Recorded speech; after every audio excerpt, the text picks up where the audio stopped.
Alhamdulillah rabbil alamin wassalatu wassalamu ala asrofil anbiya'i wal mursalin sayyidina Muhammadin wa ala alihi washabbihi ajma'in amma ba'du.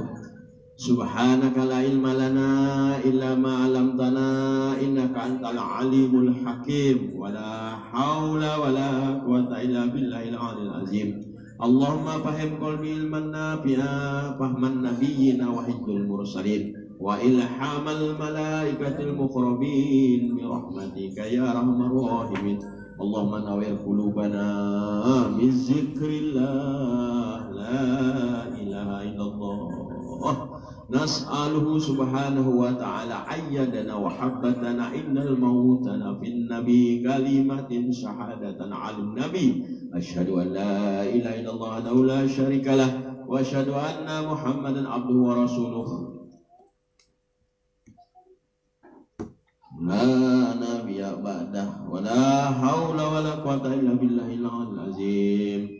Inna allaha wa malaikatahu yusholluna ala nabi ya ayyuhallazina amanu shollu alaihi wa sallimu taslima.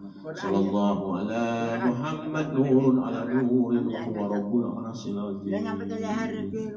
Alhamdulillah, segala puji dan syukur mari kita haturkan kehadirat Allah Subhanahu wa taala, yang mana di malam ini kita masih diberi oleh Allah nikmat yang begitu besar.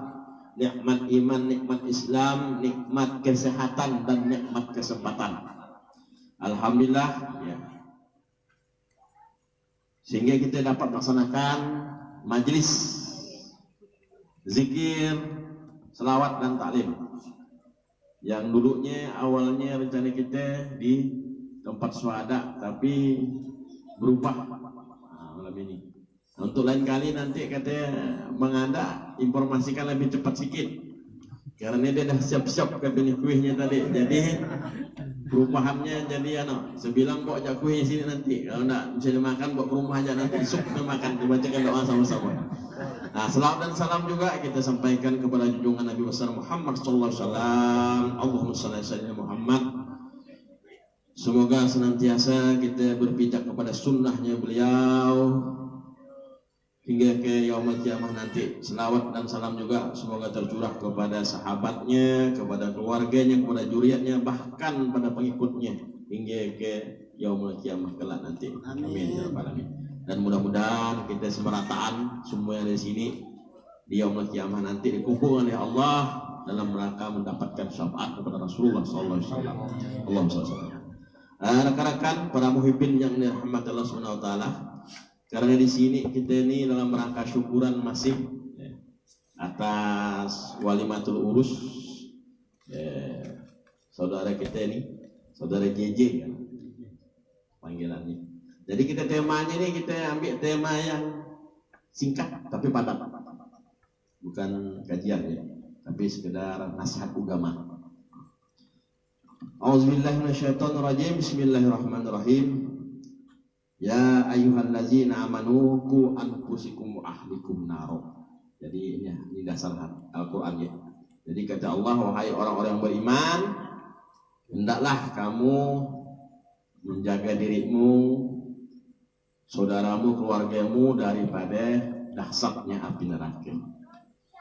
Nah, ini temanya dengan tentang perkawinan. Ya.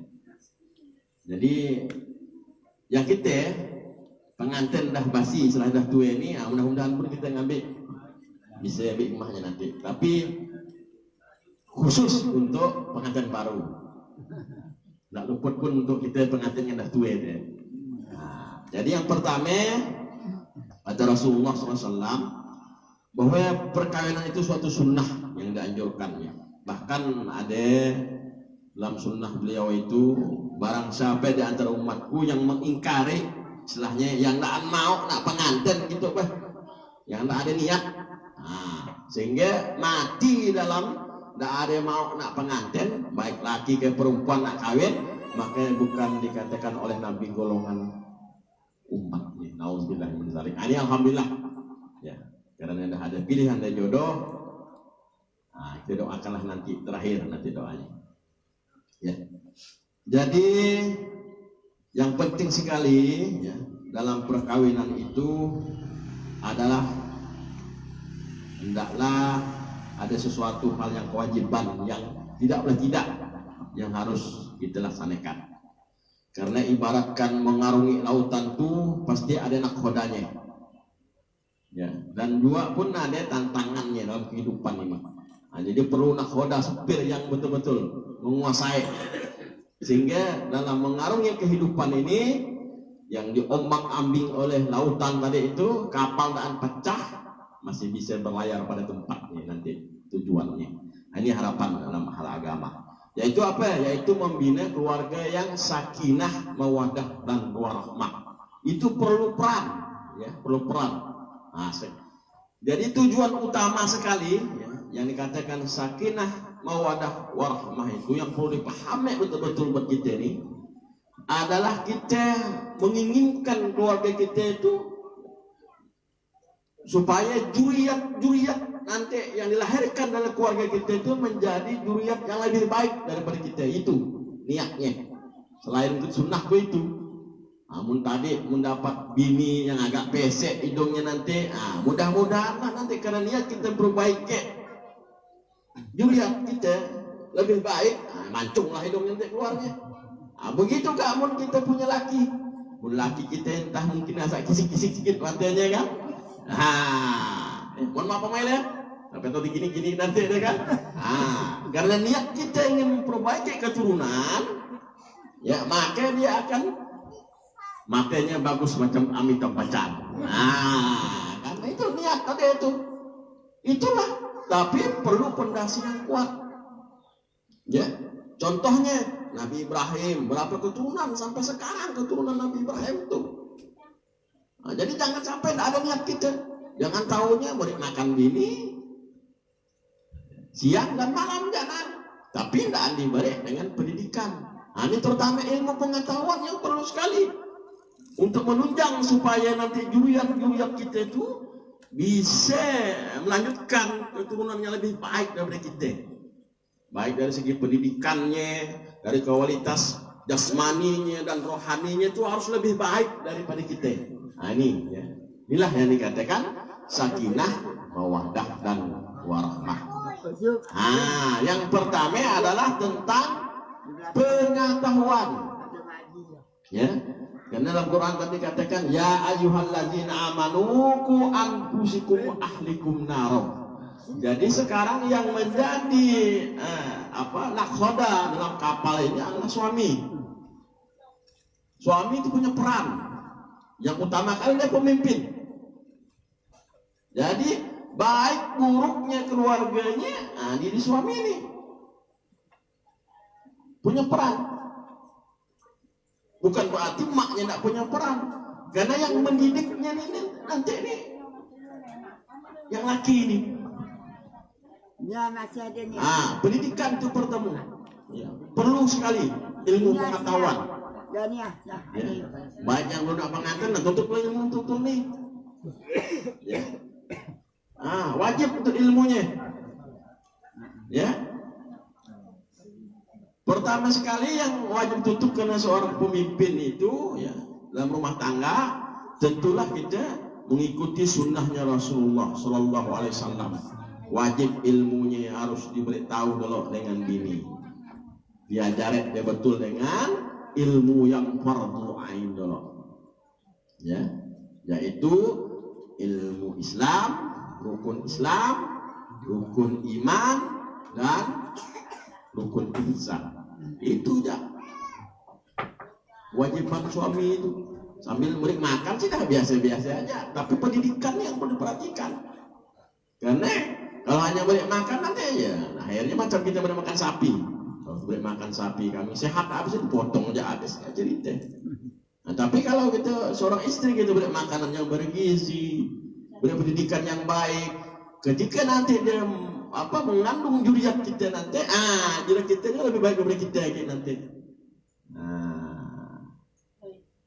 Itulah boleh dikatakan sakinah, mawaddah dan warahmah.